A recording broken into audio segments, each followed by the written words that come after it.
Senhoras e senhores, respeitável público, começando mais um vídeo aqui no meu canal pra gente falar sobre São Paulo Futebol Clube. Prazer, para quem não me conhece, eu sou Alexandre Vieira, jornalista, e agora você vai ficar super bem informado sobre o Tricolor Paulista. Antes, te convido a ser membro aqui do canal. Tem dois planos. O segundo plano te garante um grupo no WhatsApp de bate-papo, onde você vai ter o contato direto comigo e também com outras pessoas para interagir sobre São Paulo Futebol Clube, e lives exclusivas, uma live por semana para a gente bater papo. Bora falar sobre o São Paulo Futebol Clube, que perdeu. São Paulo foi derrotado contra o Santos na Vila Belmiro, um confronto onde o São Paulo até abriu o placar, né? Numa bela jogada do Caleri no lado esquerdo, acionou o Lucas girou bem e abriu o placar, e parecia, né, que o São Paulo teria condições de fato levar essa vantagem, quem sabe até levar uma vitória mais tranquila. O primeiro tempo até foi equilibrado, mas aí no fim das contas o Santos conseguiu um empate, e o empate que meio que deu uma ligada no Santos, e no segundo tempo o São Paulo mal jogou, depois só começou a querer jogar no segundo tempo quando a vaca já tinha ido pro brejo, e aí o São Paulo tem a sua primeira derrota em 2025, uma derrota num clássico fora de casa, e aí agora o time vai ter que precisar recuperar esses pontos perdidos aí contra o Santos, que vinha mal, mas ao que parece o efeito Neymar foi positivo, né? O Santos também teve uma outra postura dentro de campo e conquistou os 3 pontos. Destacar aqui alguns pontos negativos da partida, né? O Guilherme deitou e rolou pelo lado do Igor Vinícius, né? O Guilherme, que é o grande destaque do Santos até aqui, se eu não me engano, já são 7 gols dele na temporada, algo assim. Mas de fato tem feito bastante gols, né? E contra o São Paulo e agora fez 2 gols. E pelo lado do Igor Vinícius ele deitou e rolou, né? O Igor Vinícius realmente bem abaixo nesse início de temporada. Não tô gostando das atuações. Acho que contra o Corinthians até ele teve uma atuação um pouco mais correta. Mas agora a gente entende, talvez, né, porque o Zubeldia queria tanto um lateral direito para ser titular, porque talvez ele entende que o Igor Vinícius precisaria de uma sombra. O Ferrarese entrou, mas fica difícil depois avaliar o Ferrarese porque o jogo já estava mais condicionado, né? Então fica até difícil. O Ferrarese até entrou bem, mas foi num jogo, num cenário muito específico. Mas o Guilherme fez tudo o que podia ali por aquele lado. Quando se juntava Guilherme e Soteldo por ali, então ficava ainda mais complicado do São Paulo. Dupla de zaga também do São Paulo bem abaixo, né? Arboleda, principalmente, que é o zagueiro que a gente pelo menos tem falado ultimamente, que é um dos principais zagueiros do São Paulo. O Alan Franco fez uma falta gigantesca para essa partida, né? O Sabino mal mais uma vez, Sabino em todas as oportunidades em que o Sabino jogou essa temporada, tanto na FC Seals, contra a Portuguesa e também hoje, não gostei das atuações do Sabino. A gente sabe que é um zagueiro que chegou a um baixo custo, que tem as suas limitações, porque veio do Sport na Série B, e o próprio Sport já não queria mais contar com ele, acabou dando certo meio que um tampão na temporada passada, mas pelo menos neste ano, até o momento, não tem feito bons jogos. O Arboleda também abaixo, o Arboleda, além da saída de bola, que é algo que de fato ele tem certas dificuldades, o Alan Franco consegue dar uma corrigida nisso. Ele perdeu alguns duelos importantes, principalmente com o Tiquinho. O Tiquinho foi um dos grandes destaques do jogo, principalmente porque o Arboleda, nos duelos individuais, como no terceiro gol, acabou perdendo ali alguns lances importantes.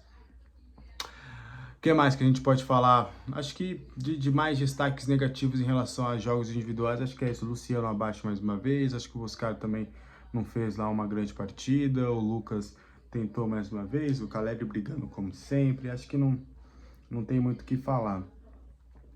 O Zubeldia mexeu mal, né?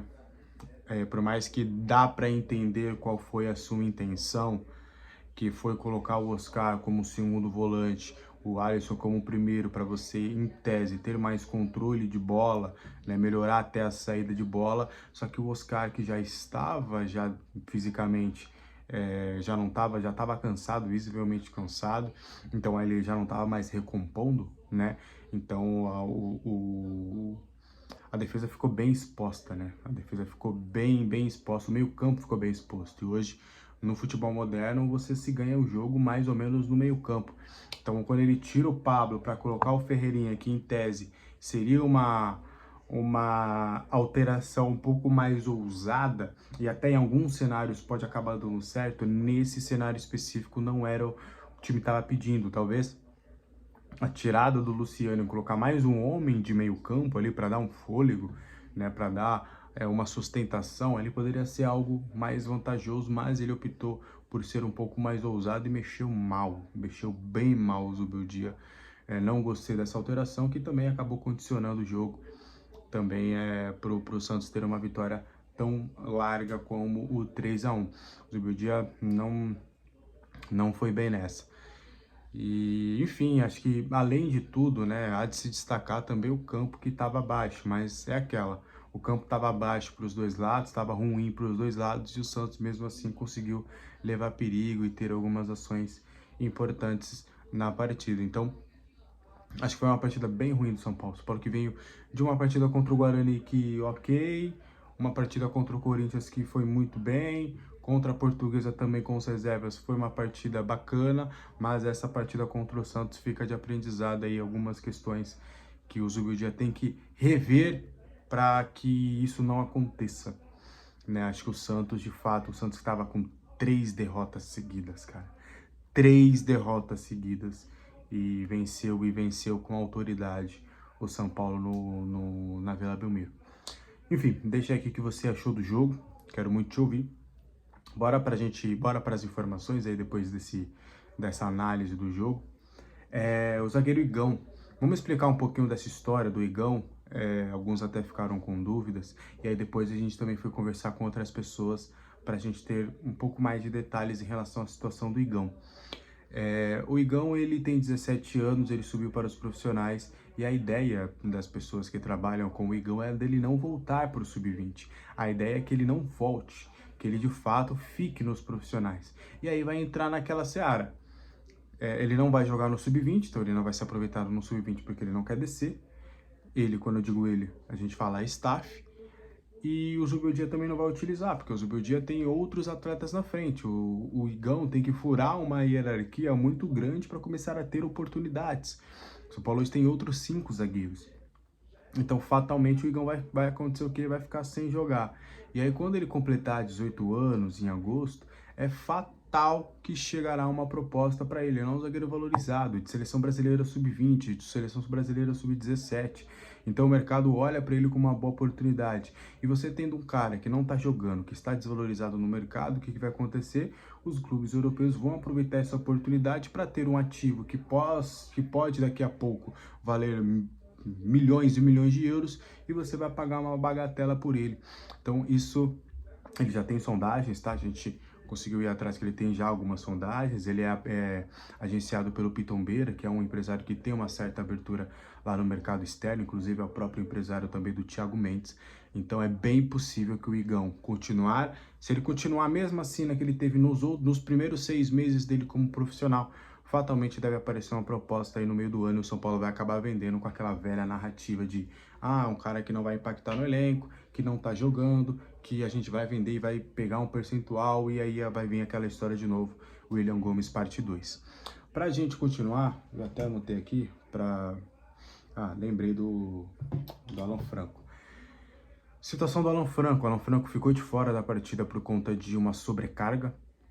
Uma sobrecarga, para quem não sabe, é quando o jogador ele tá no limite de uma contusão.